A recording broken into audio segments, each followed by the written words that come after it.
동광대학교 응급구조과 박시은 교수입니다.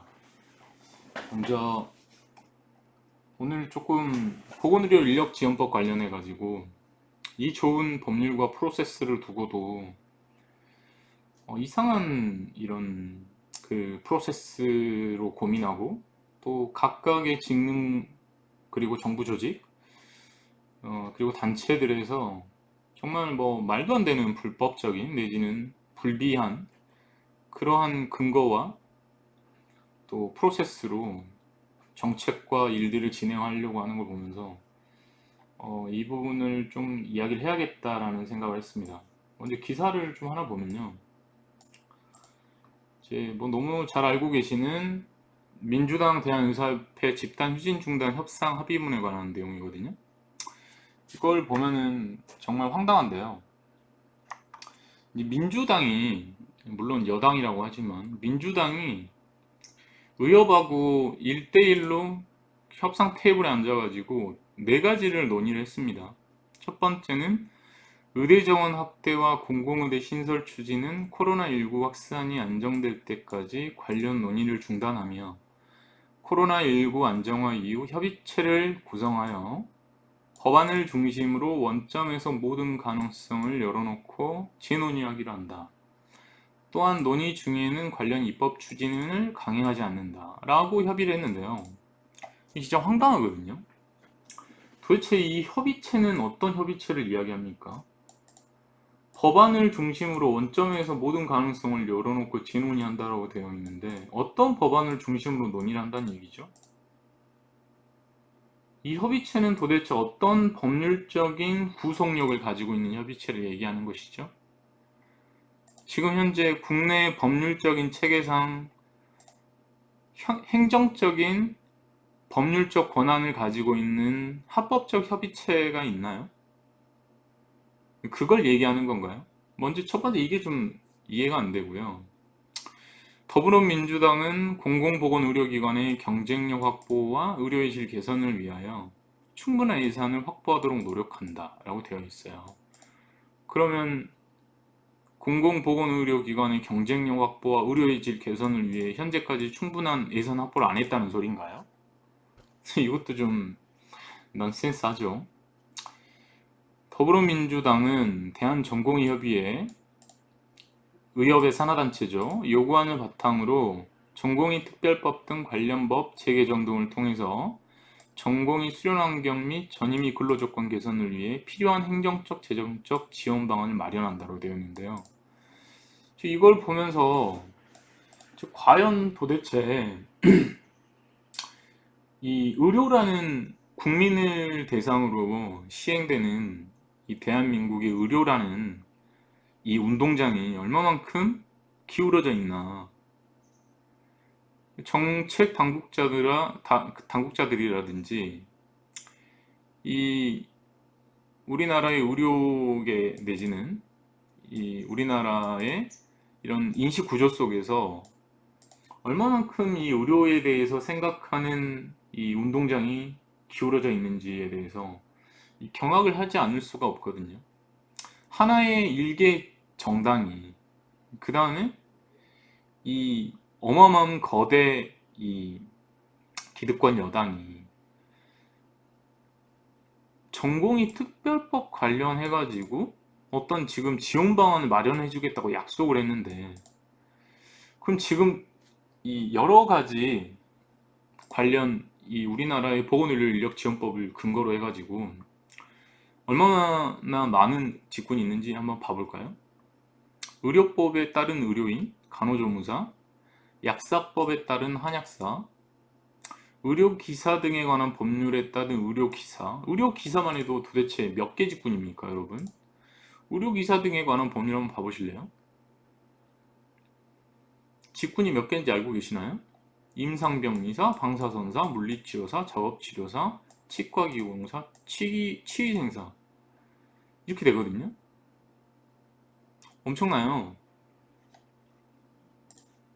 그 다음에 응급의료에 관한 법률에 따른 응급구조사, 보건의료정보관리사, 안경사 여기 있죠.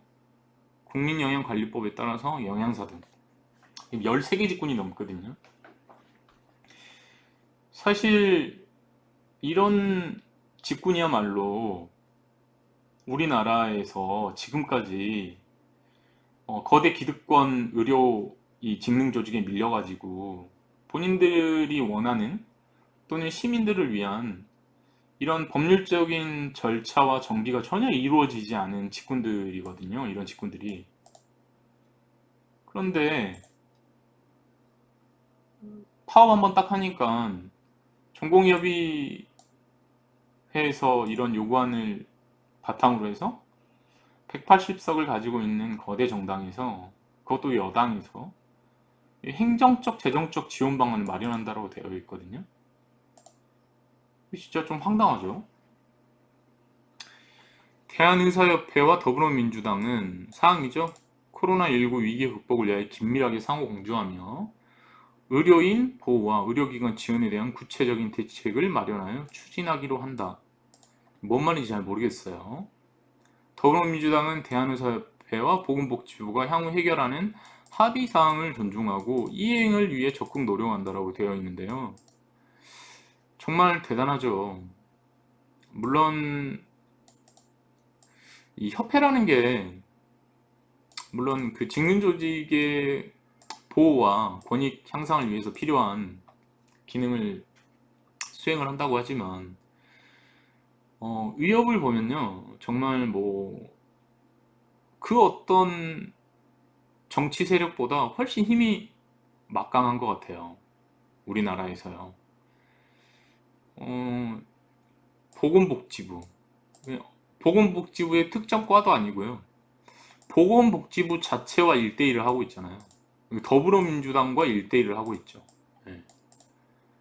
그러니까 국민들이 지지해가지고 180석의 정당을 확보하고 있는 어떤 선출된 이 공무원들로 이루어져 있는, 국회의원이죠. 선출된 공무원으로 이루어져 있는 더불어민주당과 대한의사협회의 힘이 동등하죠. 지금 보면 보건복지부는 우리나라 보건의료에 관련된 모든 행정력을 다 가지고 있는, 집중되어 있는 조직인데 그 어떤 그 견제라든지 합리적인 의견안을 제시를 못 하거든요. 그러면 이제 다시 본론으로 돌아가서 이 협의체 구성하는 법안을 중심으로 이 부분에 대해서 제가 좀 몇 가지 따져볼게요. 먼저 2019년 10월 24일 날 시행된 보건의료 인력지원법이 있거든요. 이 보건의료 인력지원법을 보면요, 지금 의협이라든지 더불어민주당이라든지 국회라든지 보건복지부라든지 청와대에서 고민하는 모든 부분을 해결할 수 있는 프로세스가 이 안에 다 담겨 있어요. 먼저 이 1조 목적을 봐볼까요? 이 법은 보건의료기관은 원활한 보건의료 인력 수급을 지원하고, 그쵸? 이 보건의료기관이라고 하면은 밑에 용어적 정의가 되어 있지만 우리나라에 있는 모든 그 보건의료 서비스를 제공하는 기관들 다 포괄하고 있어요. 지원하고 보건의료 인력의 근무 환경 개선 및 복지 향상과 우수 인력 양성 등의 필요한 사항을 규정함으로써 보건의료 서비스의 질을 제고하고 국민 건강 증진에 이바지 하는 것을 목적으로 한다고 되어 있습니다. 여기 정의를 한번 봐보시고 여기 정의를 한번 다 봐봤죠. 뭐 우리가 생각하는 모든 의료기관을 다 포함하고 있습니다. 그 다음에 이제 이 사망을 봐보면요, 보건의료 인력이란 그러니까 이 보건의료 인력 지원법이라는 곳에서 다루고 있는 보건의료 인력에 대한 정의인데요. 의료법에 따른 의료인, 조무사 선생님들도 들어가 있죠. 그 다음에 약사법에 따른 약사 및 한약사, 그 다음에 의료기사 등에 관한 법률에 따른 의료기사, 보건의료정보관리사 및 안경사 다 포함되어 있습니다. 응급에 관한 법률에 따른 응급구조사, 국민영양관리법에 따른 영양사 등, 그 다음에 보건의료 관계 법령에서 정하는 바에 따라 면허 자격 등을 취득한 사람으로서 대통령령으로 정하는 사람이 다 들어가 있습니다. 그러니까 이 법 안에서 모두 해결이 가능한 거예요, 사실은. 그쵸? 네. 국가 및 지방자치단체의 책무가 있고요. 그 다음에 여길 보면요. 2장에 보면 워낙 복지부에서 이걸 안 하니까요. 인력을 늘리거나 줄이거나 지금 의협에서도 문제를 삼는다거나 일부 굉장히 그 식견 있는 닥터 선생님들이 하는 얘기가 지금 그거잖아요. 복지부랑 정부가 하는 일이 보면은 어떠한 계획이라든지 종합적인 계획에 과학적인 수립 없이 그냥 주먹구구식으로 인력을 늘리고 또 대학을 만들고 그러고 있잖아요. 지금 간호사 전국적으로 간호학과가 한 5년 동안 어마어마하게 늘어났잖아요. 근데 그게 문제가 뭐죠? 너무 잘 알고 계시는 것처럼 질 관리가 전혀 안 되거든요. 네. 서울에 있는 간호학과하고 광주 전남에 있는 간호학과하고 수준 차이가 너무 많이 난다는 거예요. 네. 답이 안 나온다는 거죠. 그래서 인증원이라는 걸 만들어 가지고 무슨 인증을 하고 있는데 그 인증을 한다고 해서 과연 그 어마어마한 하드웨어적인 소프트웨어적인 갭이 줄여지느냐? 안 줄여진다는 거죠. 요즘에 이제 임상에서 제 간호사 친구들 만나보면은 뭐 10년차, 12년차, 15년차 뭐 꼰대라고 부를 수도 있지만 그 간호사 선생님들 만나보면 뭐라 그러냐. 요즘 들어오는 이 신규 간호사들 너무 답답하다는 거예요. 수준 차이가 너무 많이 난다는 거죠. 왜 그럴까요?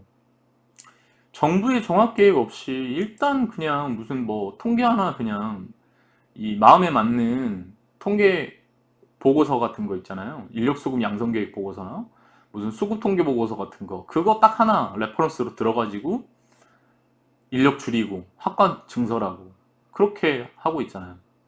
책임도 지지 않죠. 그래서 이게 이제 이 법률이 만들어졌는데요. 이거 보면요. 종합계획을 수립하라고 되어 있어요. 얼마나 좋습니까? 보십시오. 종합계획에는 다음 각 호의 사항을 포함하여야 한다. 복지부 큰일 났거든요. 이게 이제 이거 하려면 보세요. 보건의료 인력에 관한 정책 목표 및 방향에 관한 사항. 이것도 없는 거예요, 지금. 지금 우리나라가 14개에서 15개 정도 되는 13개, 14개 정도 되면 의료 인력이 있는데 국가에서 일단 만들어 놨는데 일단 필요해서 만들었어요. 응급구조사도 마찬가지잖아요. 일단 필요해서 만들었는데 이런 표현이 적절할지 모르겠지만 이제 필요하다고 해서 이제 임신을 했어. 그래가지고 이제 애는 낳았어. 근데 애를 놓고 나서 얘를 이제 어떻게 성장시켜야 하는지, 얘가 이제 사회에서 뭐 음악가가 돼야 되는지, 아니면 뭐 테크놀로지한 일을 하는 그런 사람이 돼야 되는지, 아니면 뭔가 엔지니어가 돼야 되는지, 예? 아니면 말 그대로 이 아카데믹한 일을 하는 이런 사람이 돼야 되는지, 이거에 대해서 아무 계획이 없는 거예요. 그냥 싸질러 놓고 니들 알아서 그냥 적자 생존해, 야생에서 살아남아, 이런 얘기 하는 거거든요. 제 표현이 너무 과한가요? 저는 절대 과하다고 생각하지 않거든요. 저희 응급구조사만 봐도요. 삼풍백화점 무너지면서 저희 만들었거든요. 근데 뭐 인력 수급 계획이라든지 저희에 대한 정책 목표라든지 방향이 전혀 없어요. 예. 그러니까 저희들은 어떻게 보면은 응급의료에 관한 전문 인력인데 각각의 그 응급의료가 필요한 직역에서 우리가 필요한 거잖아요. 군도 마찬가지고 뭐 학교도 그렇고 또 산업체도 마찬가지고 해경이라든지 여러 곳에 이제 소방도 대표적이죠. 응급의료 기관에서 응급실 같은 데도 마찬가지죠.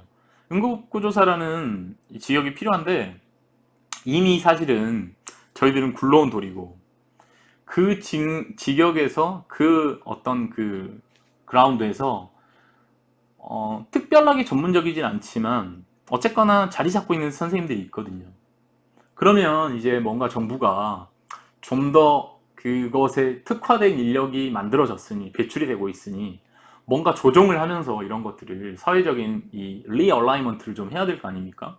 그런데 과학적인 정책 목표와 방향이 없어요. 전혀. 그러니까 법에서 이거 하라는 거죠. 그 다음에 또 뭡니까? 이 양 봐보십시오. 좀 작네요, 글자가. 오늘 제가 PPT도 안 만들고 다른 그 온라인 강의 하느라 너무 힘들어가지고 일단 봐봅시다. 보건의료 환경 변화에 따른 보건의료 인력 수요 추계에 관한 사항. 네. 수요 추계도 하고 싶을 때만 딱 해요. 보면은 복지부 의료자원과나 이런데 맞죠? 보건의료 의료자원정책과죠 여기. 예, 여기가 사실은 복지부에서 굉장히 파워가 센 과거든요. 예, 응급의료과나 이런데 되게 마이너잖아요. 그래가지고 응급의료과로 가면은 뭐 이런 카드로가 있어요. 응급의료과 가면은 거기 골치 아픈 과, 예, 눈치 봐야 되는 과, 한직. 거기서 사고 치면 안 돼. 거기 사고 치면은 이제 내 생활 끝나는 거야. 빨리 이제 메이저과로 가서 빨리 이제 좀 이렇게 출세까지는 안 하더라도 뭔가 이게 안정적으로 나의 포지셔닝을 딱 잡아야 되는데 응급의료과 같은 데로 가는 순간 완전히 이제 뭐 의욕적인 업무 자체가 이렇게 확 그 사기가 꺾이는 거죠. 하여간 여기 보면 의료자원정책과에서 관장하는 법인데 의료자원정책과는 복지부 안에서도 굉장히 파워가 세죠. 보세요. 네. 보건의료 인력 축에 관한 사항을 이제 정기적으로 이제 조사를 해야 돼요. 그 다음에 보건의료 인력의 양성 및 공급에 관한 사항 이런 것도 없었다는 거죠. 그 다음에 보건의료 인력의 자질 향상을 위한 면허, 자격관리 및 교육 연수에 관한 사항 이런 것도 그냥 각각의 법률에서 알아서 다들 열심히 잘 하고 있었습니다. 네. 전혀 복지부에서는 이런 것에 대한 전반적인 얼라이먼트를 하지 않고 있었어요. 하고 있었다고 하시죠. 당연히 하고 있었다고 하는데 뭐 각 과에서 각 그 과와 협회와 이렇게 뭐 고전적으로 해오던 그런 클래식한 방법을 통해서 서로 전화 통화하고 그러면서 업무 조율하고 이것 좀 올려주라, 이것 좀 잘못된 것 같다 이런 식으로 하셨는데 사실 그거 굉장히 너무 구시대적인 방법 아닌가요? 그 다음에 보건의료 인력 및 보건의료기관 종사자의 근무환경 개선 및 복지 향상에 관한 사항 또 봐보십시오. 지역별 보건의료기관 유형별 보건의료 인력의 적정 배치에 관한 사항 지금 문제가 되고 있는 게 뭡니까? 지역별로 보건의료 인력이 전혀 적절하게 배치되고 있지 않은 게 굉장히 큰 문제잖아요. 그쵸? 근데 여기서 이미 어떻습니까? 보건의료 인력의 지정 배치에 관한 사항을 규정하고 있지 않습니까? 네. 밑에 봅시다. 이제 대박이에요. 의료 취약지 및 공공의료 분야의 보건의료 인력 양성 및 배치에 관한 사항. 지금 사회적으로 막 조선일보라든지 동아일보라든지 이런 그 어떤 그 이 메이저 언론들 그 다음에 SBS라든지 이런 데서 다루고 있잖아요. 공공의료 분야가 뭐 부족하다. 예. 근데 이 법에서요. 이것에 대해서 종합계획을 수립하라고 법률이 이미 있습니다. 그죠? 예. 거짓말하는 거 아니지 않습니까? 그 다음에 뭐 이런 거 있고요. 그 다음에 여기 보면은 이제 이 종합계획은 제8조에 따른 보건의료 인력 정책 심의위원회의 심의를 거쳐 확정한다고 되어 있는데요. 이게 어쨌거나 이 종합계획 안에 보건의료 인력 지원법 안에 1항부터 이 5조 2항의 1, 2, 3, 4, 5, 6, 7, 8번까지를 보면은 지금 사회적으로 이슈가 되고 문제가 되고 있는 부분들이 다 언급이 되고 있다는 거죠. 네. 얼마 좋습니까? 그 다음에 뭐 이런 거 있고요. 그 다음에 실태조사도 하게 돼 있고요. 그 다음에 이제 마지막 여기서 이제 좀 가름을 할까 하는데요. 이 8조를 설명을 해보겠습니다. 아까 여러분들 여기 보셨죠? 이 신문 기사에서 뭐 이런 무슨 협의체 만든다고 했잖아요. 도대체 법을 만드시는 분들이 그 다음 공부 꽤나 하신다는 분들이 이 협의체는 도대체 어떤 법률적 권능을 가지고 있는 거죠? 도대체 어떤 법률적 권능을 가지고 있는 겁니까? 이거 보면 웃음밖에 안 나오거든요. 네?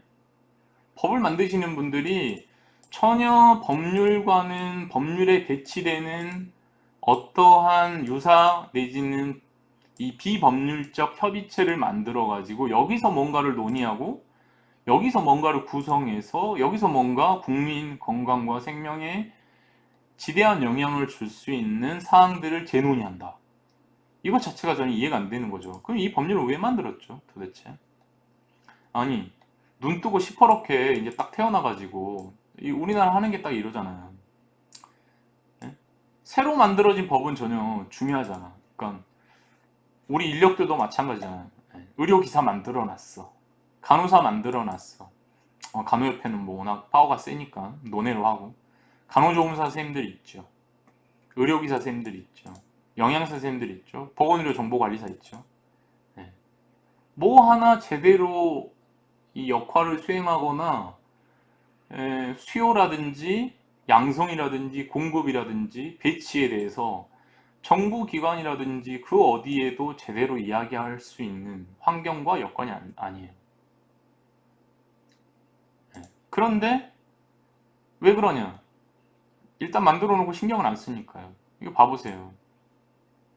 이 법률도 마찬가지지 않습니까? 이 법률 국회까지 통과해가지고 국회 본회의에서 망치 의사봉 휘두르셔가지고 국회의장님께서 통과했어요. 그러면은 이 법률은 대한민국에 살고 있는 모든 사람들은 지켜야 돼요.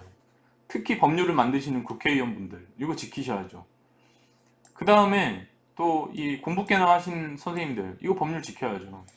그 다음에 우리 공무원 선생님들 이거 지켜야죠. 왜 안 지킵니까? 예? 법률 만들어 놓으셔가지고 8조 보겠습니다. 보건의료인력 정책심의위원회 딱 보십시오. 예.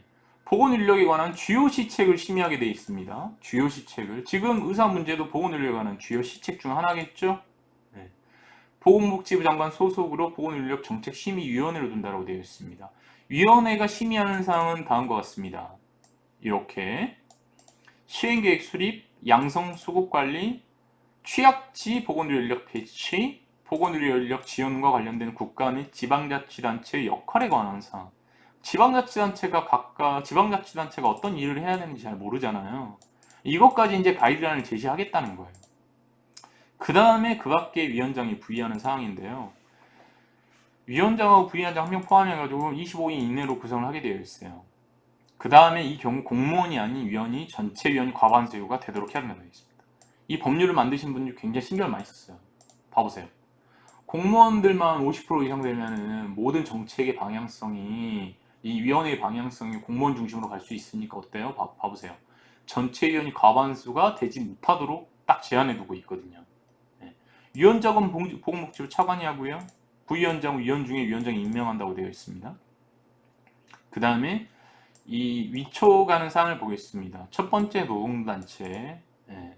의협생님들은 뭐 노동단체, 노동의 노자만 나오면은 막 이렇게 막 쌍심지를 켜시고 이상한 무슨 뭐 빨갱이 막 이런 얘기 하시고 지금 의협의 일부 선생님들이 그러시는데 그러지 마세요. 네? 파업 해보시니까 민노총이나 한노총에서 파업할 때 얼마만큼 모가지를 내놓고 파업하시는지 좀 아시겠잖아요. 그 다음에 비영리 민간단체 지원법에 따른 비영리 민간단체에서 추천하는 사람. 그 다음에 의료법에 따른 의료인 단체 이렇게 딱 되어 있죠. 네, 의료인 단체에서도 이 위원회에 들어올 수 있는 거고요. 보장하고 있습니다. 법률에서. 의료기사 등에 관한 법률에서 의료기사 단체에 추천하는 사람, 보건의료 인력에 관한 학식과 경험이 풍부한 사람, 관계 중앙행정기관 소속 상급 이상 공무원 또는 고위 공무원에 속하는 공무원, 그 밖에 대통령으로 정하는 사람, 이렇게 저희는 포함되어 있지만 여기서는 포함되어 있지 않죠. 만약에 저희 인구구조사 그룹이 들어간다면 보건의료 인력에 관한 학식과 경험이 풍부한 사람이라고 주장을 해야 되겠는데 이게 저희가 학식과 경험이 많이 풍부하지 못해갖고 여기 들어갈 수 있을지 없을지 모르겠습니다. 하여간 보십시오. 어떻습니까? 처음부터 봐볼까요? 보건의료 인력 지원법 목적에서 지금 사회적으로 이슈가 되고 있는 거의 대부분의 문제에 대한 아젠다와 프로세스를 세팅하기에 법률이 목적이 이루어져 있죠. 그쵸? 그 다음에 정의와 어떤 그 기관에 대한 정의가 포괄적이죠. 인력에 대한 정의도 적절하게 포괄적으로 되어 있습니다. 그 다음에 굉장히 디테일한 건 종합계획을 수립하게 되어 있고, 이 종합계획을 수립에 대한 여러 가지 항들이 8개 항으로 되어 있는데, 이 8개 항을 아까 보셨다시피 시기적절하죠. 매우. 이 법률을 만드신 분들이 얼마만큼 고민해서 이 법률을 만들었는지를 알 수 있는 사항이죠. 그 다음에 이런 국민 생명에 결정적인 영향을 미칠 수 있는 보건의료 정책에 대한 여러 가지의 사항들을 협의할 때 보건의료 인력 정책 심의위원회를 둬가지고 하게끔 되어 있고, 25인으로 구성되어 있고, 법률을 보게 되면은 시민단체 및 노동단체, 의료 종사자들이 각각의 자기의 권한을 행사할 수 있게끔 민주적인 의사결정을 할 수 있게끔 되어 있습니다. 그쵸? 얼마나 좋습니까? 그런데 10번 이제 새파랗게 이제 뜨는 태양이잖아요. 탁 이제 떠가지고 이 동쪽에 이 법률이 딱 태양이 떠가지고 환하게 비추고 있어. 근데 이 법률은 전혀 무시하고 보시면 뭐 이상한 무슨 협의체 같은 거 만들어가지고 원점부터 논의한다라고 하고, 네? 이런 지원한다고 하고, 이런 거 보면은 참 황당하거든요. 네. 너무나 소외감이 많이 들어요.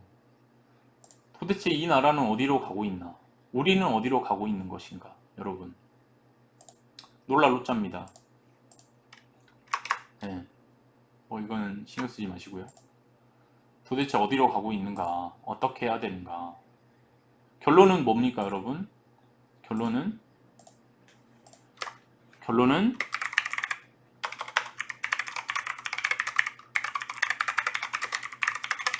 가정하자. 네? 법률 어떻습니까, 여러분? 법률 만들어두고 괜찮고 뭡니까?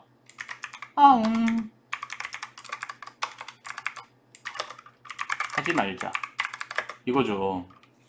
그러지 맙시다. 왜 그럽니까 도대체? 법률 안에 다 들어가 있는데요.